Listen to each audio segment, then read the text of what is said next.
Mind your own business. If you can't give me your entire salary, then leave.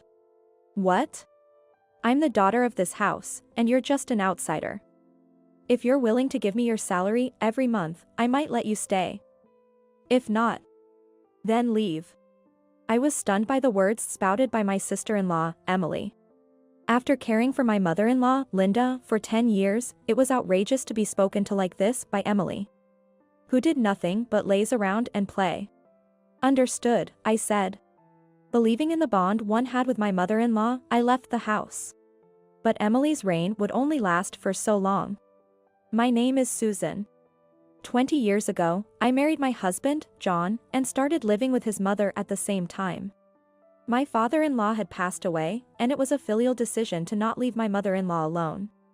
Fortunately, she was a very kind person, and we got along well. But 10 years ago, she fell ill, and since then, I've been her caregiver. After she became bedridden, I left my job to become a freelancer. Losing my parents early, my mother-in-law was like a real parent to me, so caring for her was not a burden. However, 3 years ago, John passed away in an accident.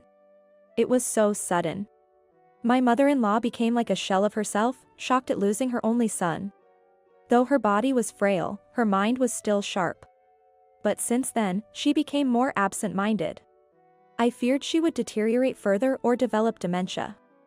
I loved and respected her for always being bright and positive, so I felt the need to support her. Sharing the grief of losing my husband with her was more comforting than bearing it alone. As a daughter-in-law, there was no change in our relationship, and I intended to continue living there and taking care of her. For me, it was a simple matter. But then a big problem came my way. It was my deceased husband's sister. She had suddenly divorced and returned home, quickly becoming a source of trouble for me. My husband used to say with a wry smile, "She's much younger and has always been spoiled." Indeed, when she visited during occasions like Christmas, she was very selfish and acted like a queen. She was self-centered. Not only did she not help with caregiving, but she also didn't lift a finger for cooking or household chores. Instead, indulging in eating and drinking without cleaning up. She would get drunk and occasionally hurl insults. Expecting gratitude from her was futile. Her everyday behavior was the same. Knowing I was busy with caregiving, she would suddenly drop off her child for me to look after and go out for fun. When she finally came to pick them up, she would take the food I had prepared without asking. She was doing whatever she wanted just because this was her parents' house. I gently tried to talk to her about it once. But she exploded in rage. "You're just a childless, useless freeloader, so you should be doing all the housework. Mom wanted grandchildren, but you couldn't give her any. That's why I bring my children here." How could she say such cruel things to me, who couldn't have children despite wanting them? I couldn't believe she was the daughter of my gentle mother-in-law. Realizing that talking to her was futile, I decided not to say anything from then on. We didn't meet too often, so I thought I should just bear it. While I hoped to live peacefully, her visits started to increase. "Emily, why are you leaving your kids here so often and staying out late?" Linda asked her once. "I started a part-time job. It costs money to raise kids. You must be happy to see your grandchildren, right?" Emily replied. "That's true, but..." Linda seemed unconvinced. I wondered if she really needed to work night shifts, especially since her children were still so young. I was skeptical about her need to work night shifts, considering she wasn't in financial trouble, but I kept my doubts to myself. Then one day, Emily showed up unexpectedly, as usual. I thought she was here to drop off her child, but she was alone. She arrived dragging a large travel trunk, which made me curious. Then, out of the blue, she declared, "I've gotten divorced, so from today, I'll be living here." Linda and I were shocked and asked her what she meant. Then, turning to her mother with a near-tearful expression, she began to explain. She revealed that she had been enduring domestic violence from her husband for a long time and finally decided to divorce because she couldn't bear it anymore. She wanted to bring her children with her, but her husband wouldn't allow it. She claimed that she agreed to the divorce under the condition that she would leave the house alone. I was speechless. I had met her husband a few times, who seemed gentle and kind, not at all like the person she described. In fact, it was Emily who often yelled at her husband and child unreasonably. I doubted her story, but Linda believed her daughter and agreed to let her live with us. Linda apologized to me, saying she couldn't ignore her daughter's situation after hearing she was divorced and kicked out. But living with Emily. Thank you, Mom.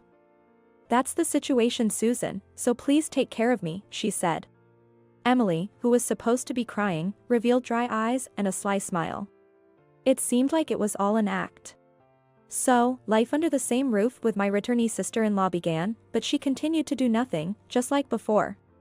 She didn't even care for her own mother, let alone do any cooking, laundry, or cleaning. It was surprising how little she did. Yet, she was constantly giving orders. She thought I was a servant. Come on, make something with more substance. What's with this bland, veggie-heavy meal? Is this some kind of harassment? I made it with low salt, considering mother's health. Emily, why don't you cook what you like for yourself? What? How dare you give orders when you're just a freeloader? Freeloader? After all, my brother is gone, and you're just an outsider now. Why are you still living in this house? Who would take care of mother if I wasn't here? If it weren't for that caregiving job, I would have kicked you out a long time ago. The quiet days living with my mother-in-law seemed like a distant memory. Despite the increasing stress, I made sure not to let my mother-in-law notice. One day, she said to me, Susan, there's a place I want to visit. It's hard with the wheelchair, but could we go together? Of course. Where would you like to go? Shall we also stop by that cafe we used to visit? We had a favorite cafe nearby since the early days of my marriage. We often went together when she was healthier. That sounds nice. I have something important to discuss with you, too. A month later, Emily returned from outside and asked without greeting. Hey, what's your job now? Well, I'm doing work that can be done from home. I can't devote as much time as before because I want to prioritize mother's care. So, you are earning a salary? Not a salary, but I do get paid for the work I do. Then give me all your earnings. What? I was dumbfounded by her words. That's absurd, right? It's ridiculous to keep a stranger in the house for free. Pay rent and utilities. Rent? I've been living here since I married. We even paid for the renovation, and I've been covering all the utilities. But this is our property. And since my brother is gone, you're technically an outsider. What do you mean? I'm just stating the facts. Instead of that, if you're not going to take care of your mom, why don't you look for a job? I couldn't help but retort, frustrated by her attitude. Seemingly displeased with my response, my sister-in-law continued her tirade. Excuse me? What right does a stranger have to be so arrogant? All that caregiving is just a show, isn't it? There won't be any inheritance for you. You're an outsider. Don't talk nonsense. As a daughter, shouldn't you be more concerned and caring for her? Ugh. So annoying. Don't meddle, outsider. If you can't pay me your entire salary, then leave. What? I'm this house's daughter, and you're just an outsider. If you pay your salary every month, I might let you stay. Otherwise, leave. I was dumbfounded by her words. For the past 10 years, I had cared for my mother-in-law, who couldn't move freely, and had always been there for her. Especially after her son passed away. I had the urge to declare that I was more of a daughter to her than she ever was. To think you can say such awful things when I've been handling everything in this house. My voice trembled with anger. But Emily just scoffed at me. It's only natural to receive money for keeping a non-family member in the house. How dare you act so entitled, you must be after the property. Fine. If that's how you feel, I'll leave. Okay. So you can't pay me, huh? What about mother's care? Promise me you'll take care of that properly. Yeah, I get it. Annoying. You know the helper we've been using, right? Arrange for them to come daily. And of course, you'll handle the payment. I couldn't believe it. She had no intention of taking care of her mother herself. I couldn't leave my mother-in-law in her hands. I immediately called a care manager I knew. A few days later, I moved out, knowing Emily would likely continue her usual habits of being away from home. Coordinating with the care manager, I visited my mother-in-law during Emily's absence. "I'm so sorry, Susan. I never thought she would kick you out." I asked her to take back her words, but she wouldn't listen, said Linda. "Don't worry about it. Just call me if you need anything," I reassured her. Then, suddenly, a farewell came. Linda, who had been stable during the day, suffered an attack of her chronic illness in the evening. I rushed to the hospital upon receiving the call from the care manager, but Emily was nowhere to be seen. A few hours after being admitted, the doctors did all they could, but Linda passed away. I couldn't even say goodbye or express my gratitude. Tears wouldn't stop flowing. A few days after her funeral, relatives gathered in the house, now occupied only by Emily. Linda had wanted her will to be read in front of everyone.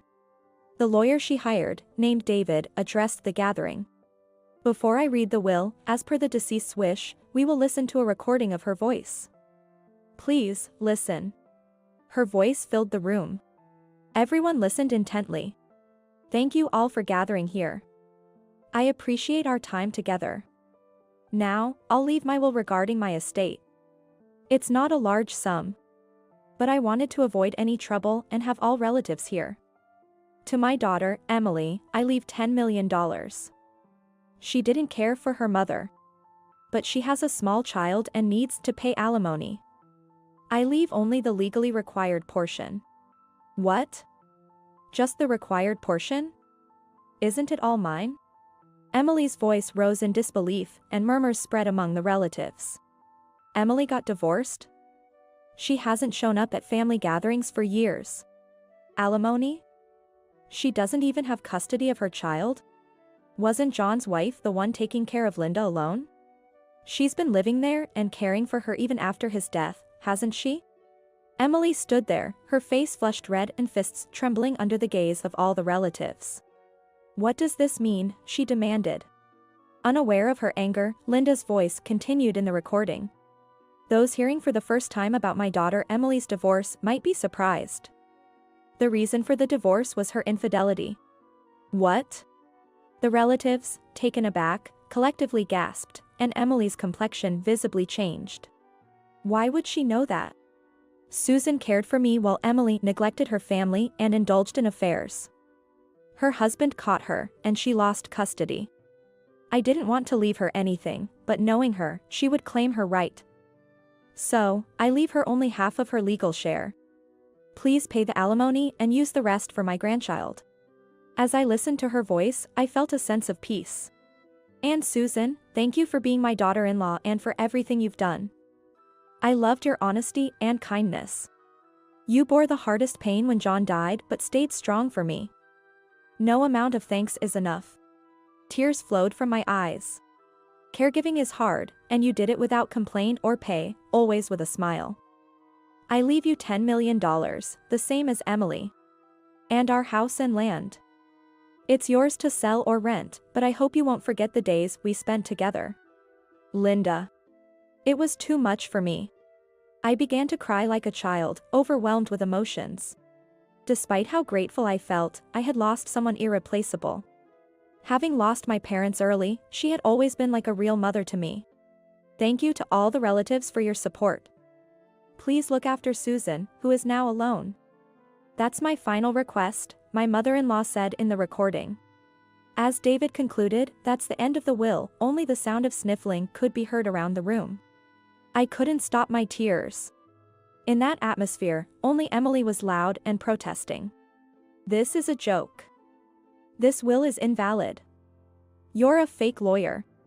If you doubt, we can meet in court. I'll be there as the opposing counsel, and you'll see I'm a legitimate lawyer," David replied.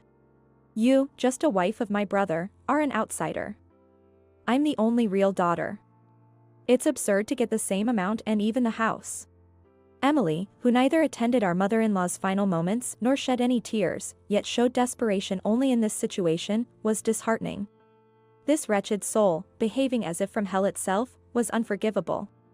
I wiped my tears and stood up. Emily, Linda thought about her family more than anyone, despite her physical limitations. That's reflected in this will. You knew about this. That's why you pretended and left. I just heard about the will for the first time. How did Mom even know about my affairs? Linda was worried when you started leaving your child frequently. After your divorce, she contacted your ex-husband. What? We met and talked with him. Linda couldn't go alone. What? Your husband tried to mend things multiple times, but you kept cheating. He showed us the evidence. Still, he didn't want alimony. But Linda insisted, saying the statute of limitations for divorce was 3 years. No, wait, that's a lie. Emily turned pale as everyone's contemptuous gaze fell on her. She neglected her child and mother for affairs.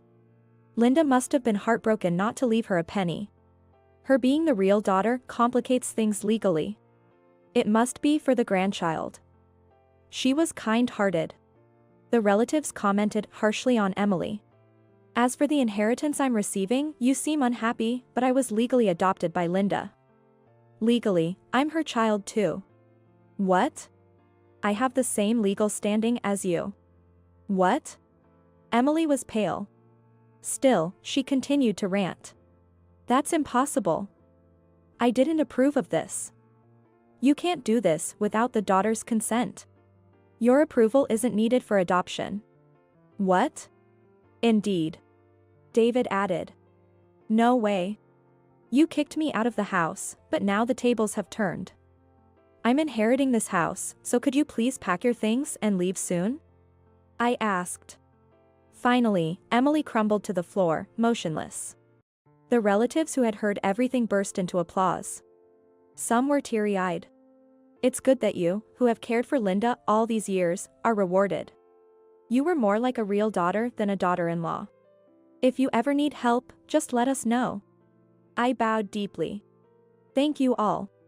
Surely, my mother-in-law had gathered everyone to prevent any misunderstandings or rumors about me inheriting the estate.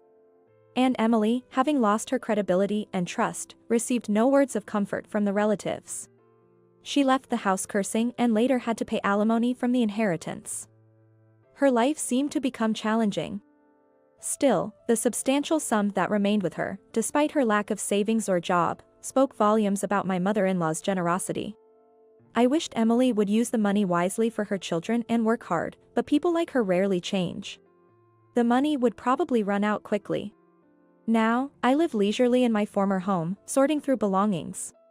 The house is too big for one person, and the property taxes are hefty. I needed to decide what to do. David gave me the recording of Linda reading her will. He mentioned that she had specifically requested it be given to me.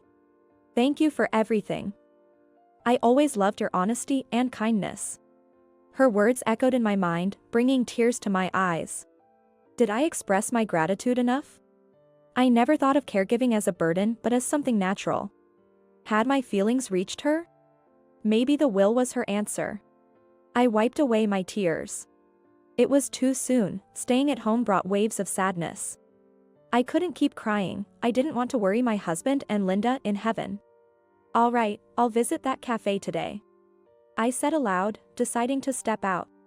It would take more time before I could think of letting go of this house filled with memories of my husband and Linda.